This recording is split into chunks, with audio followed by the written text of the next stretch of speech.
सर्वनाम ऐसे विकारी शब्द हैं जिनका प्रयोग वाक्य में संज्ञा, शब्दों की पुनरावृत्ति से बचने और भाषा को अधिक सहज, सुंदर और संक्षिप्त बनाने के लिए किया जाता है।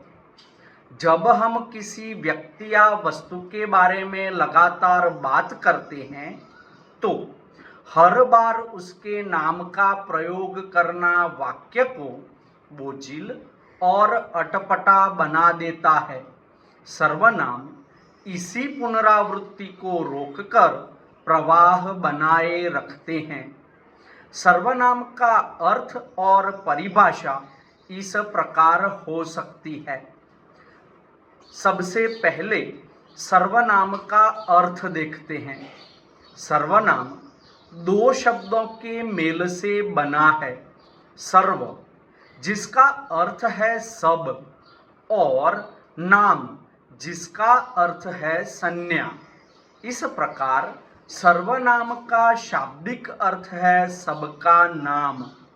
व्याकरण में सर्वनाम उन शब्दों को कहते हैं जिनका प्रयोग संज्ञा के स्थान पर किया जाता है।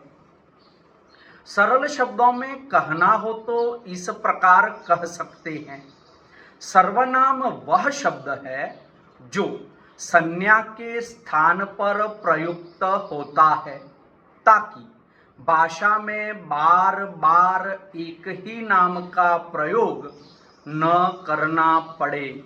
जैसे राम स्कूल गया, वह पढ़ाई में अच्छा है। यहाँ वह राम के स्थान पर प्रयुक्त सर्वनाम है। हिंदी व्याकरण नामक पुस्तक में काशीनाथ त्रिपाठी सर्वनाम की परिभाषा इस प्रकार देते हैं, जो शब्द संज्ञा के स्थान पर प्रयुक्त होते हैं वे सर्वनाम कहलाते हैं। डॉक्टर हरदेव बाहरी अपनी पुस्तक हिंदी शब्दार्थ प्रयोग कोश में लिखते हैं कि सर्वनाम वह शब्द है जो किसी संज्ञा के बदले में आता है। डॉक्टर वासुदेव नंदन प्रसाद अपनी पुस्तक आधुनिक हिंदी व्याकरण और संरचना में सर्वनाम को परिभाषित करते हुए कहते हैं कि संज्ञा के स्थान पर प्रयुक्त होने वाले शब्दों को सर्वनाम कहते हैं। प्रोफेसर महावीर शरण जैन अपनी पुस्तक हिंदी भाषा और साहित्य का वस्तुनिष्ठ इतिहास में सर्वनाम के विषय में लिखते हैं कि ये वे शब्द हैं जो संज्ञा की व्यापकता को सूचित करते हैं और वाक्य में संज्ञा के स्थान पर आकर अर्थ को स्पष्ट करते हैं। अब आइए सर्वनाम के प्रकारों के विषय में जानते हैं। हिंदी व्याकरण में सर्वनाम को मुख्य रूप से 6 भेदों में विभाजित किया गया है। जैसे पुरुषवाचक सर्वनाम, निश्चयवाचक सर्वनाम जिसको संकेतवाचक सर्वनाम भी कहते हैं, अनिश्चयवाचक सर्वनाम, संबंधवाचक सर्वनाम, प्रश्नवाचक सर्वनाम और निजवाचक सर्वनाम। इन सर्वनाम के प्रकारों को एक एक करके समझने की कोशिश करते हैं। सबसे पहले पुरुषवाचक सर्वनाम।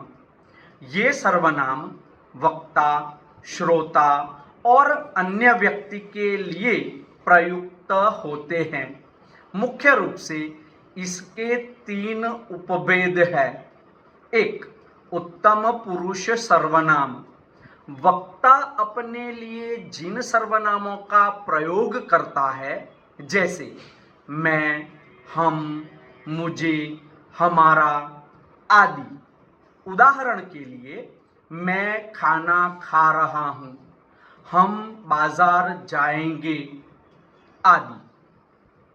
मध्यम पुरुष सर्वनाम श्रोता के लिए जिन सर्वनामों का प्रयोग किया जाता है उसको कहते हैं, जैसे तू, तुम, आप, तुझे, तुम्हारा आदि शब्द मध्यम पुरुष सर्वनाम के लिए प्रयुक्त होते हैं। उदाहरण के लिए देखें तो तुम कहाँ जा रहे हो, आप क्या कर रहे हैं आदि। अन्य पुरुष सर्वनाम उसे कहते हैं जिसके बारे में बात की जा रही है, उसके लिए प्रयुक्त सर्वनाम जैसे वह, वे, यह, ये, उसे, उनका आदि। उदाहरण रूप में देखें तो वह एक अच्छा लड़का है, ये पुस्तकें मेरी है आदि। सर्वनाम का दूसरा भेद है निश्चयवाचक सर्वनाम। ऊपर कहा गया उसी तरह इसको संकेतवाचक सर्वनाम भी कहा जाता है। ये सर्वनाम किसी निश्चित व्यक्ति, वस्तु या स्थान की ओर संकेत करते हैं। इन्हें संकेतवाचक सर्वनाम कहा जाता है। उदाहरण रूप में देखें तो यह मेरी पुस्तक है, वह तुम्हारा घर है, ये फल मीठे हैं आदि। निश्चयवाचक सर्वनाम ये सर्वनाम किसी अनिश्चित व्यक्ति, वस्तु या स्थान का बोध कराते हैं। उदाहरण रूप में देखें तो बाहर कोई खड़ा है, मुझे कुछ खाना है, कमरे में किसी का सामान पड़ा है आदि। संबंधवाचक सर्वनाम ये सर्वनाम वाक्य में प्रयुक्त दो संज्ञा या सर्वनामों के बीच संबंध स्थापित करते हैं। ये प्रायः जोड़े में प्रयुक्त होते हैं।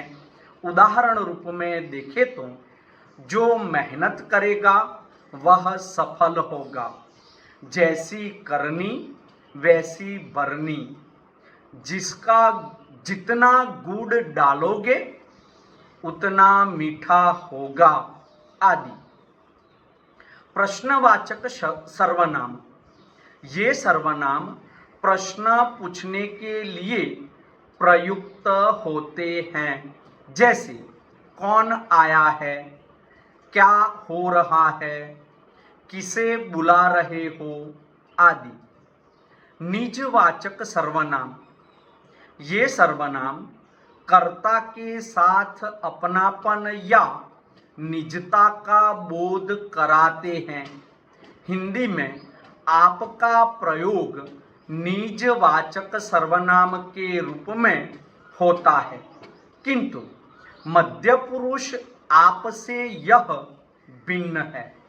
इसके अतिरिक्त स्वयं, खुद, अपने आप आदि भी निजवाचक सर्वनाम है।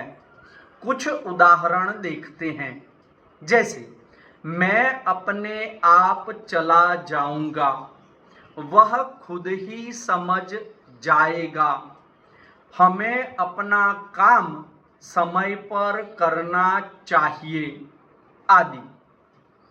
कई विद्वानों ने व्याकरण में सर्वनाम के महत्व को प्रतिपादित किया है। तो आइए कुछ महत्वपूर्ण विद्वानों के विचारों को जानने का यत्न करते हैं। भाषा और संरचना नामक पुस्तक में नामवर सिंह ने सर्वनाम के विषय में कहा है कि भाषा को सहज और प्रवाहपूर्ण बनाने में सर्वनाम की भूमिका अत्यंत महत्वपूर्ण होती है।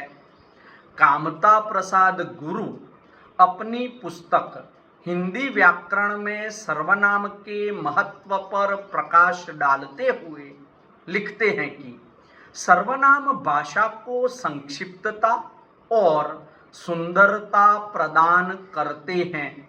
वे संज्ञा की पुनरावृत्ति से उत्पन्न होने वाली नीरसता को दूर करते हैं। डॉक्टर धीरेन्द्र वर्मा अपनी पुस्तक हिंदी भाषा का इतिहास में सर्वनामों के ऐतिहासिक विकास पर चर्चा करते हुए बताते हैं कि विभिन्न भाषाओं के प्रभाव से हिंदी सर्वनामों में भी परिवर्तन आया है। डॉक्टर रामचंद्र वर्मा अपनी पुस्तक मानक हिंदी व्याकरण में सर्वनामों के प्रयोग के नियमों और उनकी विभक्तियों पर विस्तृत चर्चा करते हैं, जिससे भाषा के शुद्ध प्रयोग को समझने में मदद मिलती है। वे लिखते हैं, हिंदी भाषा का व्याकरणात्मक विश्लेषण में डॉक्टर हर्षदेव माधव ने लिखा है कि सर्वनाम न केवल संज्ञा का स्थान ग्रहण करता है, बल्कि वह वाक्य में विशेष संबंध भी प्रकट करता है। निष्कर्ष रूप में कह सकते हैं कि सर्वनाम हिंदी व्याकरण का एक महत्वपूर्ण अंग है। ये न केवल संज्ञा शब्दों की पुनरावृत्ति को रोकते हैं, बल्कि भाषा को अधिक प्रभावी और सहज बनाते हैं। सर्वनामों के विभिन्न प्रकार वाक्य संरचना और अर्थ को स्पष्टता प्रदान करते हैं। सर्वनामों का सही ज्ञान और प्रयोग भाषा को अधिक समृद्ध और अभिव्यक्ति पूर्ण बनाता है। सर्वनाम वाक्य की सुसंगति, प्रवाह और अर्थवत्ता को बनाए रखता है। यह न केवल व्याकरण की दृष्टि से उपयोगी है, बल्कि साहित्यिक सौंदर्य और अभिव्यक्ति की दृष्टि से भी अत्यंत आवश्यक है। अस्तु।